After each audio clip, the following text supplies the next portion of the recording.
I'm going to show you exactly how to remember people's names. In fact, I'm going to show you a method that I learned from one of my mentors, Eric Tyler, who wrote a book called The Best Advice So Far. So in some ways, I would say what I'm about to share with you is the best advice so far on how to remember people's names. It's what I use to this day to remember 96% of people's names. I'm not 100% perfect, but I'm pretty darn good with names, and I totally attribute it to this strategy. Can't wait to share it with you. Let's get into it.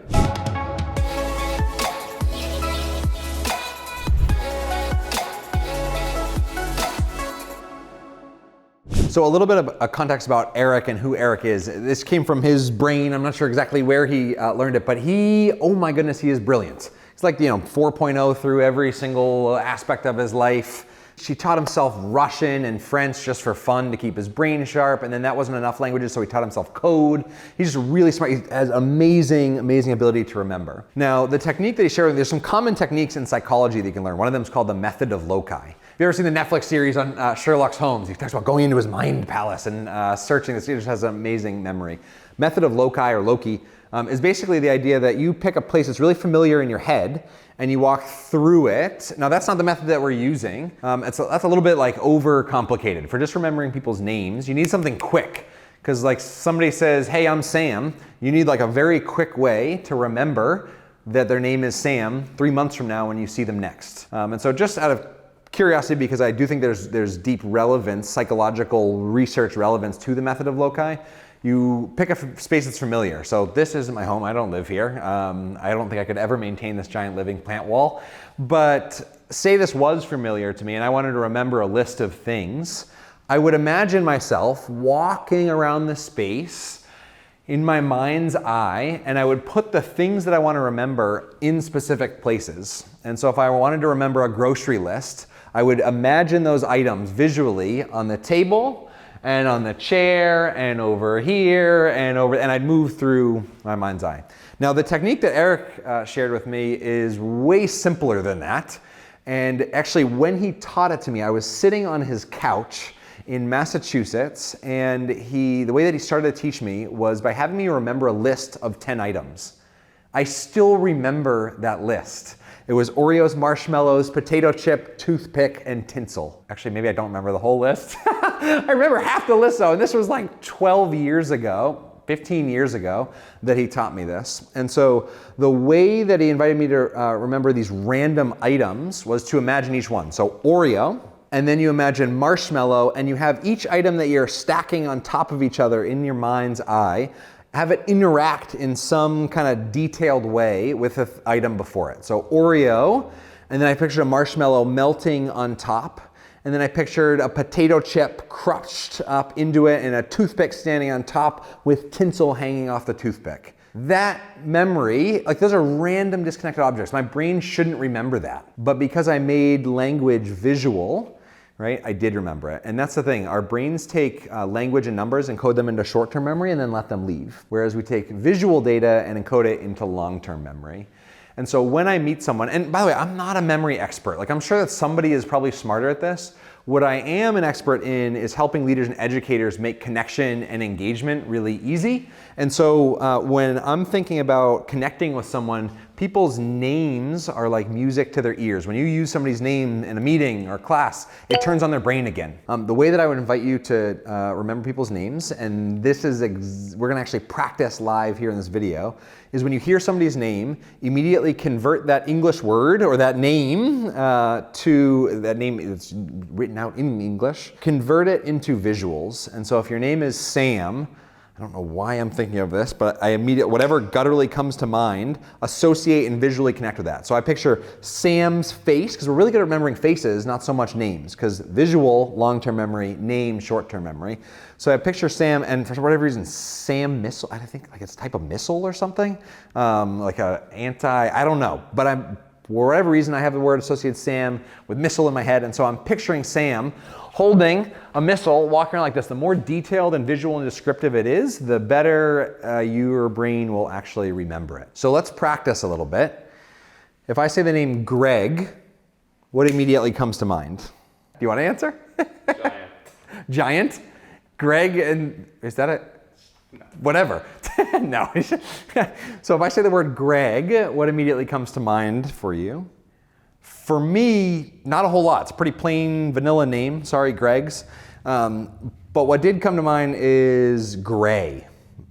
So Greg, Gray, it's not the exact same thing, but it's close enough, right? The idea is that it's a memory cue. You don't need to remember everything. It's just like what will bring it back for your brain. So Greg, I'm picturing gray, but I'm not just gonna picture like Greg's face next to a gray wall. I'm gonna picture Greg like pushing through a gray wall in a way that doesn't even make sense in reality, but like climbing through a gray wall, like weird, right? This is weird. Don't tell people that you're doing this. This is not a good idea to tell people that you're doing this. Now this sounds like totally unrealistic if you're meeting 5 people at a networking event to do this, and it is at first.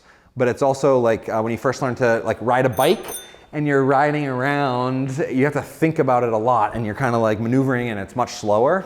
But now you just like hop on a bike and you do it and you don't think about it. And so after you do this 10 to 20 times with 10 to 20 different names, it becomes really quick and really automatic. And so if you want to get good at it like right now, get off this video, write down 10 people's names, 10 random names, and just go through and picture how do I visualize this, how do I pair this with the visual, and keep practicing and keep refining the way that you visualize. It comes more naturally to some than others. And so I did say that this technique will help you remember 96% of names.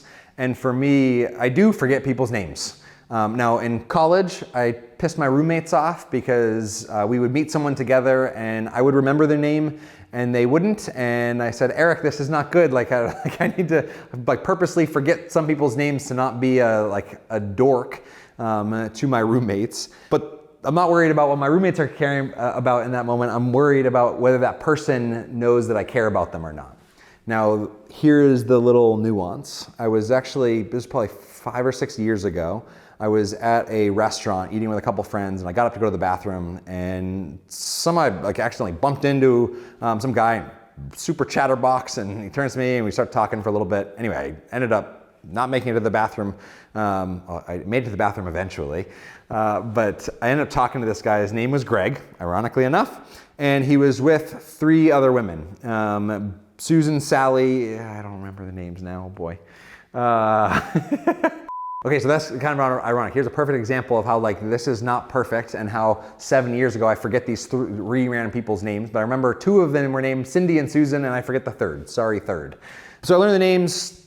An hour later, we walked by and I said, hey Greg, hey Cindy, hey Susan, hey 3rd. And Greg goes, whoa, how in the world did you remember all of our names? And then, because he was a chatterbox, he didn't let me answer. And he says, actually, I know exactly how. I own a construction company and I'm actually working on this house right now for this millionaire, multi-millionaire. His name's Dominic. He's got 40 staff working all around the house on different projects. And every single time I watch him go to work in the morning and he says hi by name to every single person that he walks by. And one day I stopped him and I asked him and I said, Dominic, I have to ask you, like, how do you remember everybody's names? And Dominic looked at me, got really intense, close to my face, and he goes, you know why you don't remember people's names, Greg? It's because you don't care. Ooh, I was like, pretty intense feedback to give. And what I realized, the less intense version of that is when I don't remember people's names, the 4% of the time that I totally lose people's names the second they say it, it's because I'm too focused on this person and I'm not focused enough on this person. And so if you have the narrative that you're bad with names, I would invite you to do a little bit of self-work deep dive and ask yourself, how focused on them are you when you're meeting them and talking with them? When we meet someone for the first time, it's our brain's default to say, how do I look? Am I working? Am I saying the right thing? We're all concerned about being liked and fitting in and belonging and whatever all that is, that we don't even hear the person's name or our brains don't actually process it. And so all the technique that I just shared with you is worthless unless you actually really care and are able to shift this perspective from me to we. I hope this was useful for you. This video is a little bit off the beaten path of my normal focus on helping leaders and educators make connection and engagement easy, and yet names are really important. I'm Chad Littlefield. Have an awesome day.